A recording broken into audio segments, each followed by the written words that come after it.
മലയാളത്തിൽ lady super സ്റ്റാറിന്റെ Manju Warrier പുള്ളിക്കാരി തിരിച്ചു വന്നപ്പോൾ പഴയതിനേക്കാളും ഭംഗി കൂടി എന്ന് പറഞ്ഞിട്ടുണ്ട്.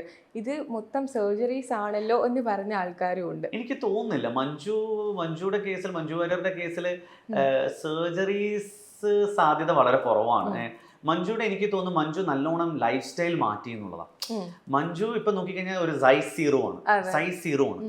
ഈ സൈസ് സീറോ എന്ന് പറയുമ്പോഴത്തേക്ക് അവരുടെ ലൈഫ് സ്റ്റൈൽ അത്രയും ഇപ്പൊ നിങ്ങൾ ഒന്നും വേണ്ട. നിങ്ങളിപ്പം ബോളിവുഡിലെ ഫിലിം സ്റ്റാർസിൽ ലേഡി ഹീറോയിൻസിനൊക്കെ ആരാ തടിയുള്ളത്? എല്ലാവരും സൈസ് സീറോ ആണ്. ഈ സൈസ് സീറോ എന്ന് പറയുന്നത് അവരുടെ ലൈഫ് സ്റ്റൈൽ ടു ദ ഏറ്റവും ഹയസ്റ്റ് പീക്കാണ്. എല്ലാം നല്ല ഫുഡ്സ്, നല്ല സാധനം. അപ്പൊ നമ്മുടെ സ്കിൻ ഇങ്ങനെ വെട്ടിത്തിളങ്ങും. അതാണ് ഒരു ഫാക്ടർ. സെക്കൻഡ് തിങ്, മിക്കവാറും ഫില്ലേഴ്സ് ആണ്. ജോ ഇംപ്ലാന്റ് ചെയ്തിട്ടുണ്ടോ എന്ന് എനിക്ക് അറിയില്ല. ഒന്നിക്കൽ ജോ ഇംപ്ലാന്റ്, അതായത് ചിഹ്നം മുന്നോട്ട് കൊണ്ടുവന്നിട്ടുണ്ട്. ഡെഫിനറ്റ്ലി എന്തായാലും ചിഹ്നം മുന്നോട്ട് കൊണ്ടുവന്നിട്ടുണ്ട്. അത് either by a fillers or a implant. ഒന്നിക്കൽ സിലിക്കൺ ഇംപ്ലാന്റോ അല്ലെങ്കിൽ ഒരു ഫില്ലേഴ്സ് വെച്ചിട്ടായിരിക്കും താടി. പിന്നെ ഈ മാലാർ ഇവിടെയും ഫില്ലേഴ്സ് അടിച്ചിട്ടുണ്ട്. അതാണ് ആ ഒരു പ്രൊപ്പോർഷൻ നല്ല ഭംഗിയായിട്ട് കിട്ടിയിരിക്കുന്നത്. പിന്നെ ലൈഫ് സ്റ്റൈൽ, ആ ഒരു സൈസ് സീറോ ലുക്ക്, അതുകൊണ്ടാണ്.